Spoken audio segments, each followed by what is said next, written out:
Web3 concepts such as blockchain technology, crypto assets and NFTs are slowly but surely infiltrating the corridors of big business.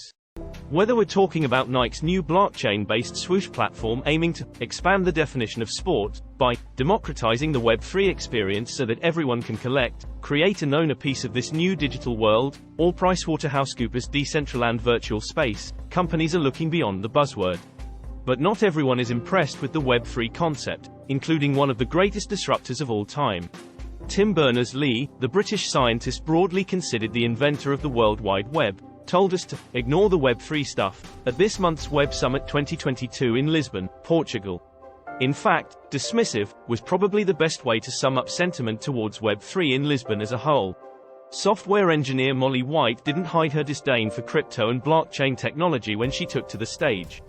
So many problems in today's web are driven by capitalistic forces driving ruthlessly towards the enrichment of monopolistic tech companies rather than the betterment of society, went White's missive. You'll have to excuse me for doubting that our utopian web dreams will be achieved through the introduction of a hyper-capitalistic technology that aims to financialize everything on the web even further, and exposes user data on public ledgers where it can be scraped by even more tech companies than are profiting off data today, she continued after a big breath. White wasn't finished. There will be a Web3. Will it be blockchains and crypto? Venture capitalists and blockchain startup founders really hope that you think so. For more of White biting sarcasm, her blog, Web3 is going just great. And is definitely not an enormous grift that's pouring lighter fluid on our already smoldering planet, is a goldmine. Berners-Lee's Web3 skepticism is built on the same foundations as White's. Blockchain protocols may be good for some things but they're not good for solid, said Berners-Lee, referring to his new web decentralization project that successfully raised US $30 MLN in funding last December. Blockchain is too slow, too expensive and too public, for Berners-Lee, while personal data stores have to be fast, cheap and private. Ignore the Web3 stuff, random Web3 that was built on blockchain, we're not using that for solid, he said in order to drill his point home. But Web3 is seemingly taking over the conversation, despite robust protestations from certain gatekeepers. Whether that conversation is full of hot air is another argument entirely. Anarchy in the Web3.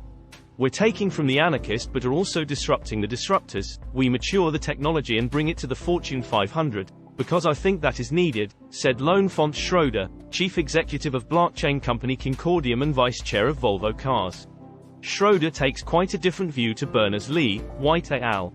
Corporations will tumble unless they adopt new tech such as Web3, reckoned Schroeder. She is in a good position to comment. On top of being the head of an early-stage blockchain company, Schroeder sits on the board of some of Europe's largest corporations, including the aforementioned Volvo, IKEA Group and Aker. The biggest problem in the corporate world, according to Schroeder, is that by not realizing Web3's potential because the tech is difficult to understand and belongs to a new generation, companies are often their own biggest competitor. History could be on her side. According to a 2019 McKinsey study, the average lifespan of the average S&P 500 company was 61 years in 1958. Today, it is less than 18 years, and forecasts suggest that 75% of the companies currently quoted on the S&P 500 will have disappeared by 2027. Companies are now dying as teenagers. Just as startling is the median age of S&P's top 10 companies, 85 years in 2000, only 33 years in 2018. Clearly, we're living in an era of disruption, but, for Schroeder, corporate culture makes it very hard for corporations to take in new technologies and do it fast, even if ignorance could spell their demise. There is another side to the argument though. Web3 has yet to prove itself, and if it ends up being a giant waste of time, companies risk diverting precious time and attention to a buzzword with little underlying worth. That is certainly the opinion of Tom Goodwin, author of Digital Darwinism, in regard to the metaverse.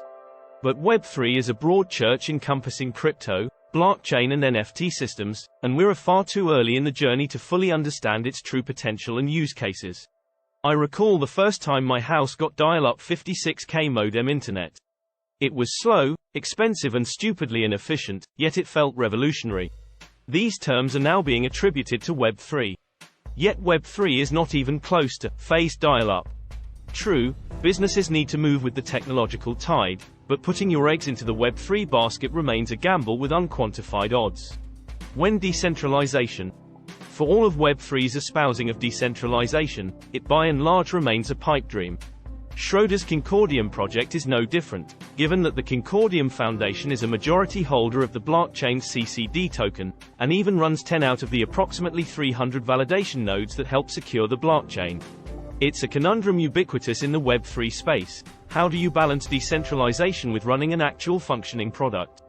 It's no trivial thing, agreed Schroeder, but that doesn't mean decentralization isn't relevant for certain applications. But the tech and governance modes must mature, as well as the regulative part of Web3 solutions.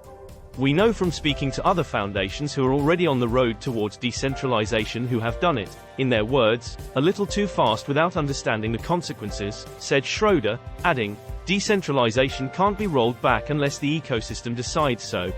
It's as if decentralization is Web3's event horizon, there's no going back once you make the leap. Speaking of leaps, no one needs reminding that Meta Platforms, formerly Facebook, has thrown the body of its diminishing workforce and $10 billion and counting into the metaverse. Whether it gets sucked into a black hole or goes supernova is anyone's guess, but one thing is for sure.